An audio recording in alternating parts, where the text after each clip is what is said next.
Hi everyone. Today on The Music Reel, we have a very special guest with us. We have Matt Donleavy, who is the Managing Director for Cooking Vinyl Publishing. Matt, how are you today? Good. Great.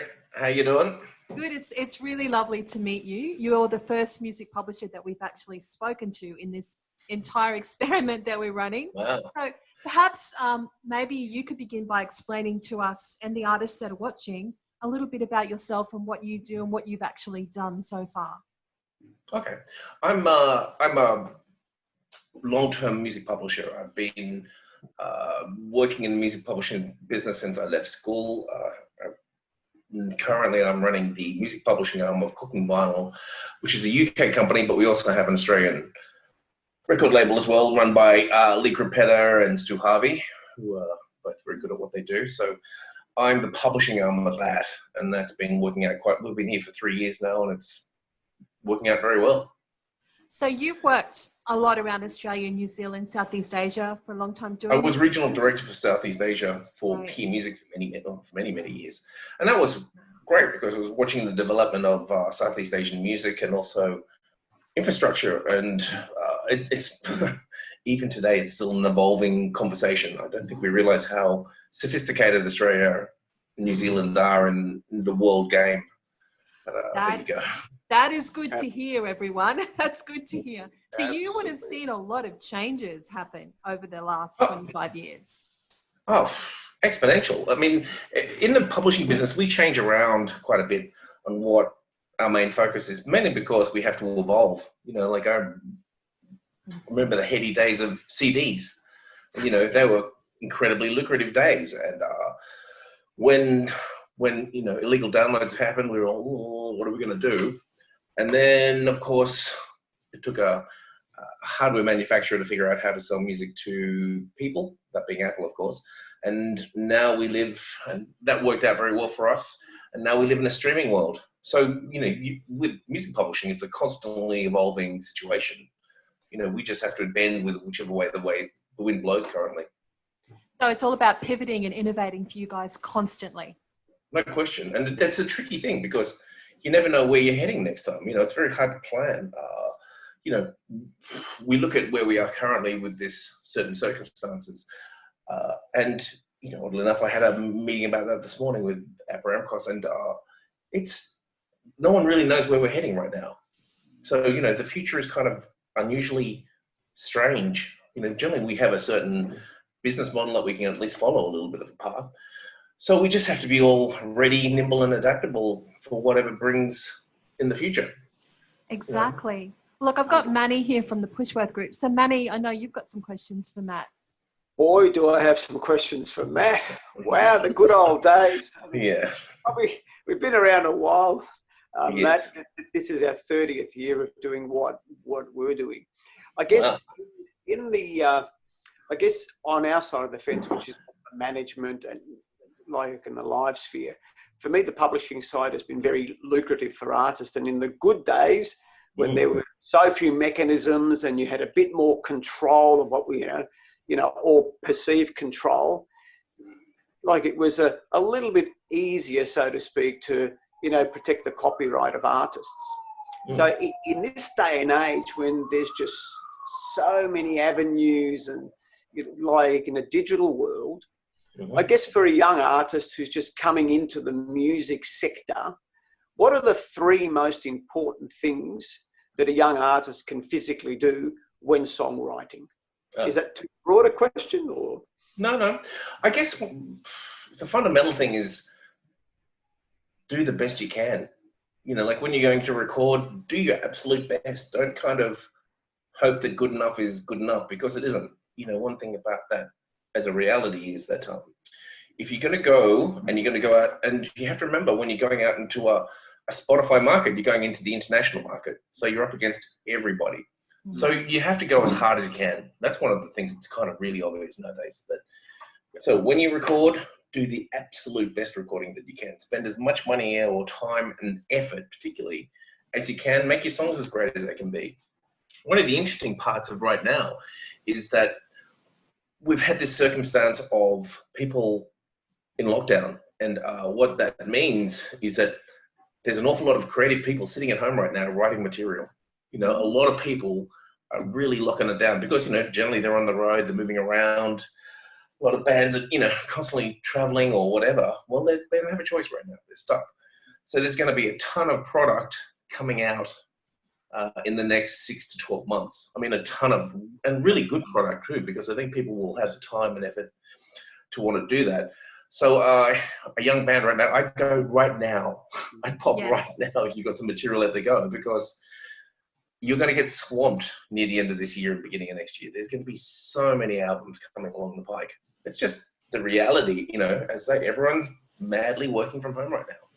So that's one component. Make sure you do your best recording that you can. Make sure you're organized. Like, for example, when you're a songwriter, if you're in a band, make sure you know what your splits of your songs are. I know this is a very simple and fundamental things, but how many times disputes within bands come up about music publishing splits? Mm-hmm. And how money's disseminated, you know. When I always have a view about this being a music publisher, because for me, if you're in a band, I think the songwriter should be credited, and if you want to distribute the money that comes from the songwriting, then that's fine.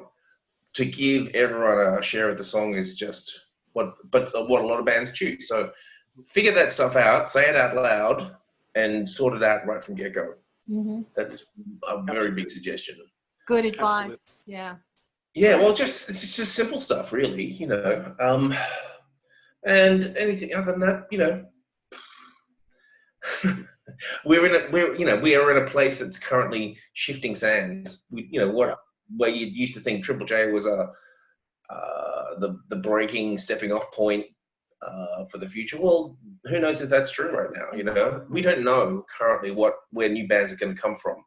You know, there are so many exciting opportunities. So go as hard as you can is my recommendation. Yeah, I have to concur with that. Is that it's an exciting time frame, you know, for everybody, because as you say, we're all, when you're on that Spotify platform, you're on the same platform as you say, as everybody else. So the product has to be the same as everybody else's product. Yeah, it's against, you know, you're up against Ariana Grande and Kanye and, you know, everybody else. So make a splash. So I have a question for you. What do you think is the most important for a songwriter? The song itself or the brand, the story of the songwriter's brand? Well, I'm a publisher, so I always say the song. You know, I mean, truly, the song is always the bedrock to every single thing that goes around it. The brand comes from evolution of any act for me, but the song is the key. You know, and that's why this is now an interesting time where time is on our side. It's a time to really look at your songs. You know, if you're a songwriter in the band or you're just a straight songwriter, look at your song. You know, just because that's what came first draft doesn't mean you can't redraft it. Doesn't mean you can't relook at it. Doesn't mean you can't evolve it. You know, I really like that chorus, but I'm just not sure about these verses. Good, take the chorus out and try something else with it. You know, look at what you've done with your songwriting and take your time, because make it right. You know, go very hard. Branding, of course, is a big facet. You know, I mean, we sing that nowadays. But as a beginning act evolving into the future, you know, to get the interest, you have to have a good song, I think. Yeah. And I guess I agree.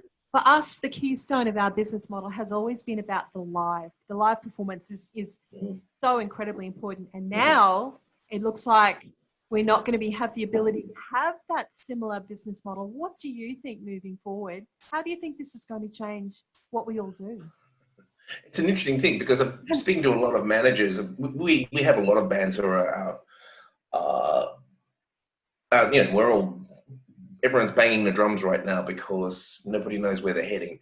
And I got my APRA return just the other day from all of our live performances.